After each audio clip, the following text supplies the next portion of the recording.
Parlons peu, parlons bien les gars. Aujourd'hui, je vous présente le chalet. Qu'est-ce que c'est le chalet? C'est cette petite cabane en bois et en planche qu'on a montée nous-mêmes il y a déjà presque un an et qu'il faut aménager. Je vous explique, le chalet, ça sera notre maison pour la saison d'été puisque nous louons notre maison et nous irons habiter le petit chalet en attendant.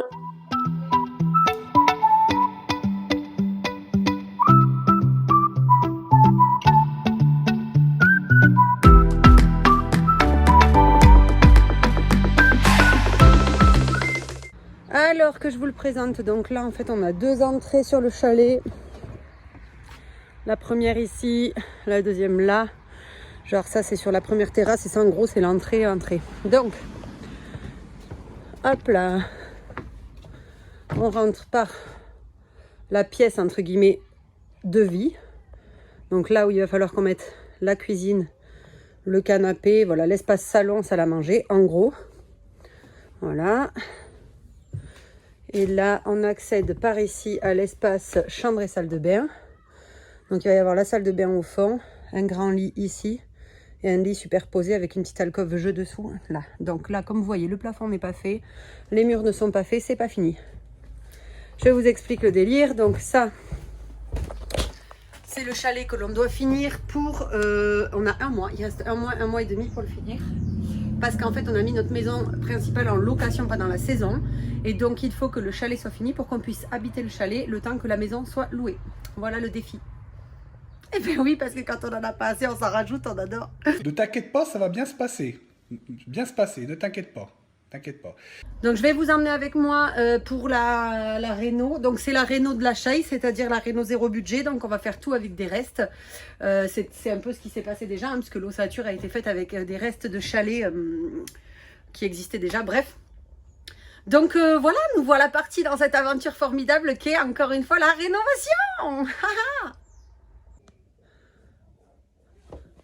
Hop là, donc je vous mets juste là. Je vais essayer de vous poser de manière optimisée pour vous montrer ce que je suis en train de faire. Je suis pas sûre que ça tienne du tout. On va caler ça en mode ouf.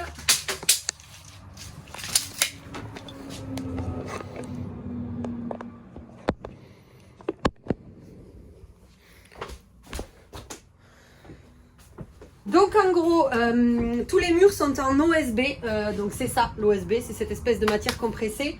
On va boucher les trous, c'est-à-dire en fait là on va enduire avec un enduit de rebouchage. Bon, j'ai pris le premier que j'ai trouvé, c'était des restes, voilà. Donc on va enduire avec un enduit de rebouchage, c'est pas besoin d'être parfait ni ça a pas besoin d'être... Enfin c'est pas totalement étanche mais c'est pas très grave parce qu'en fait l'objectif c'est juste de boucher le trou pour pouvoir faire derrière une peinture matiérée. Donc, let's go. On prend un couteau enduit, like that. On colle de l'enduit dans le trou, comme ça, et on lisse. Voilà. Donc là, j'ai déjà fait à peu près tous les angles. Bon, il faudra sûrement en rajouter. Et après, on pourra juste poncer avant de commencer à peindre.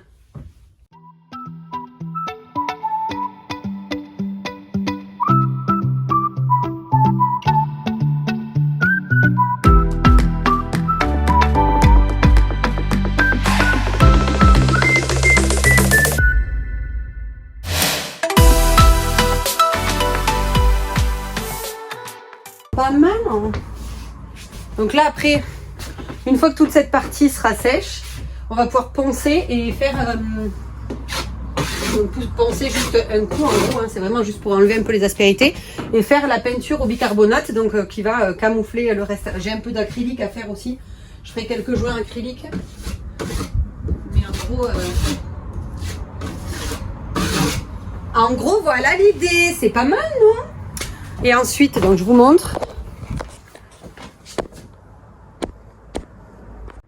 Donc là, on avait récupéré un lit comme ça. Donc c'est un lit, je crois que c'est Ikea qui fait ça. On l'avait récupéré dans les coins des bonnes affaires pour genre, je pense, 40 balles. Donc il y a en fait une petite échelle comme ça et dessous, il n'y a rien. Et en fait, nous, on va tout le coffret, on va le mettre contre le mur et tout le coffret en laissant juste en fait un petit accès ici et là. Comme ça en fait ça fera vraiment comme une cabane. Il y aura une cabane pour jouer dessous pour mettre des jouets et une cabane au-dessus, enfin une cabane, un lit cabane au-dessus pour que notre fils puisse se mettre. Donc en fait ça fait comme s'il y avait une micro-chambre pour voilà, qui sera dans cet angle-ci. Donc j'ai fini d'enduire cette partie-là que je vais pouvoir du coup... j'attends que ça sèche et quand ça sera sec, je vais poncer et commencer à peindre. Là, il y a une partie que je vais pas avoir besoin de faire. D'ailleurs, je sais même pas pourquoi j'ai enduit. Bon, c'est pas très grave parce que je vais mettre un revêtement étanche là et là. Puisqu'en fait, ça sera l'espace salle de bain. Donc là, j'ai commencé le parquet avec des trucs que j'ai récupérés d'un chantier. C'est une sorte de plancher PVC, donc c'est étanche aussi. Donc je suis en train de faire ça. Je vais vous mettre quelque part et je vais finir cette partie là, sachant que là donc il y a une lame qui a pété, c'était une lame du plancher original, donc il faut que je coupe, que je découpe et que je déligne la lame, que je la revisse avant de pouvoir finir mon parquet. Ben voilà, et après on y va sur cette partie là pour pouvoir finir au moins la partie salle d'eau et faire la cloison après. Ça c'est la planche qu'il faut que je remette ici, donc il faut que j'enlève au moins 2 cm. De toute façon, si elle est plus courte, c'est pas grave. Donc, voilà de retour pour vous jouer des mauvais tours. C'est parfait. Donc voilà, ça c'est impeccable. Ça rentre dans le trou. On va visser. On pourra continuer le parcours.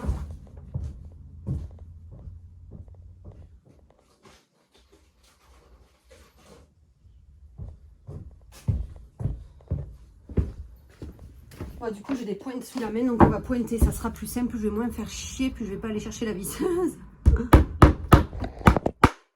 Ah ben, vous êtes tombé. Prêt.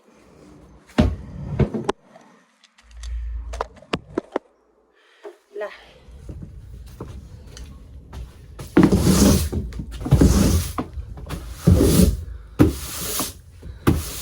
Sors de là, Taïga. Oh.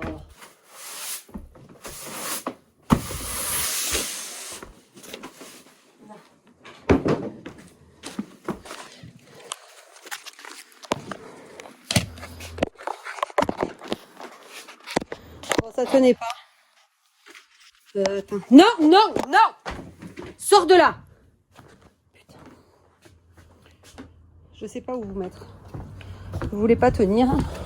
Je vais faire un détour, je suis Tu fais à manger ou quoi? non, je sais pas, je vais en manger après. D'accord. Il arrive pas à chercher Je sais pas, t'as mis ses affaires dans un sac? C'était vraiment très intéressant. Donc, on take une lame. On essaye de la prendre dans le bon sens pour pas être trop con.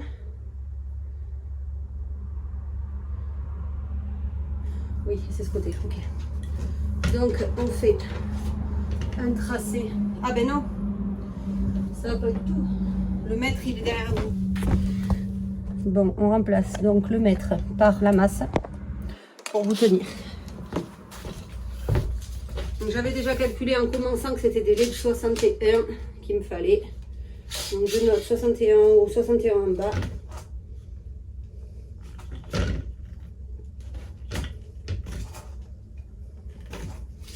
Voilà. Tac. On évite de se mettre sur les lames qu'on a déjà mis en place, sinon on va les défoncer et c'est pas une bonne idée, puisque le but n'est pas de tout casser.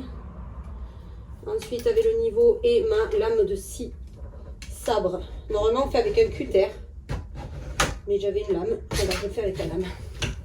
Tac, on trace, on tourne la planche et elle pète. Voilà, c'est aussi simple que ça, c'est ce qui est très bien. Et ensuite, on vient la poser à sa place. Donc, on enclenche un bout. C'est comme du parquet flottant, il n'y a rien de transcendant. Et on vient la clipper de ce côté-là. Et voilà, magnifique. Et donc, on continue en alternant une lame pleine, une lame coupée.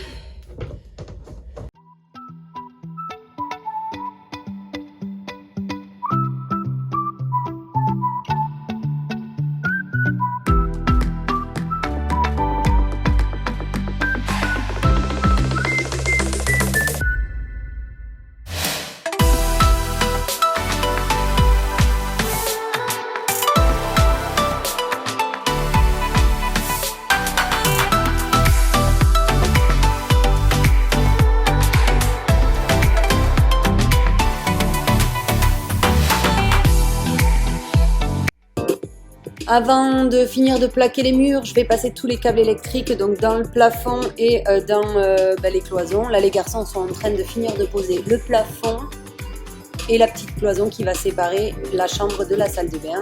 On en met partout, la poussière, c'est génial. Voilà, donc là, j'ai passé les petits spots. Je me suis fait les alimentations, le chien qui chill tranquille. C'est sûr que c'est pas lui qui va nous aider. On a donc bien avancé tout ce qui était plafond, placo et cloison. Moi, j'ai commencé à plaquer autour du lit de Seven pour pouvoir faire son coin jeu et son coin chambre. Voilà. Là, la cloison qui coupe la salle de bain de la chambre est terminée. Ici, ce sont donc l'alcôve, le passage pour aller dans l'alcôve jeu et le lit. Le placard technique où vont arriver donc tous les câbles électriques pour pouvoir les brancher au compteur. La salle d'eau, on a changé d'avis, ce sera donc une baignoire et pas une douche, avec un WC et un meuble vasque. Et ici, notre coin lit avec des meubles hauts et des tiroirs dessous pour pouvoir ranger nos affaires. Voilà. De l'autre côté, les garçons continuent. Ils sont en train de poser les OSB qui manquaient sur les murs pour que je puisse faire les joints. Et la laine au plafond pour pouvoir finir le placo. Allez, guys. Retour au chalet. Donc hier, on a terminé de passer l'électricité, de plaquer tout le plafond. Voilà. Là, ici, je sais pas tout à fait terminé, mais je terminerai demain, je pense. De faire la chambre de Seven, enfin l'alcôve. Voilà. Ça commence à ressembler à quelque chose qui potentiellement serait habité un jour. Bref. Donc j'ai pris un petit seau. Ah, j'ai mis ma plus belle tenue. Hein. Je sais pas si vous voyez. Voilà. Donc j'ai pris un seau, un sac de map. Je vais faire du mélange et je vais mapper ce qui reste à mapper, c'est-à-dire entre chaque plaque, voilà, pour mapper les écarts comme ça. Ce que j'avais commencé à faire l'autre jour. Et les trous de vis là sur le placo pour pouvoir faire les bandes. Voilà, pour pouvoir après peindre cette partie-là parce que ça sera la prochaine étape, c'est peindre. Voilà, donc je vais essayer de faire toute la partie nuit. Donc c'est toute cette partie-là, si j'y arrive. Voilà, et après on attaquera cette partie-là quand le plafond sera fini, puisque le plafond n'est pas terminé. Voilà. Allez, feu!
Allez, on s'arrête là pour cette fois. Il y a encore beaucoup de taf et je vous ferai sûrement d'autres vidéos pour vous montrer l'avancée des travaux du chalet.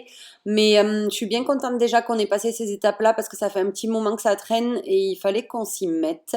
Donc je termine mes petits joints. Je pense qu'on passera, je vous filmerai la suite en plusieurs épisodes entre guillemets. En tout cas, comme d'habitude, merci d'avoir suivi cette vidéo. Si vous avez des idées, il n'y a pas de souci, je les prends dans les commentaires. Et si vous voulez venir m'aider aussi, il faut pas hésiter. La visite de Taïga. Je vous dis merci. N'oubliez pas, on like, on s'abonne, on commente, on partage, on fait tout ce que vous voulez. En tout cas, merci beaucoup encore une fois et à bientôt. Bye bye YouTube!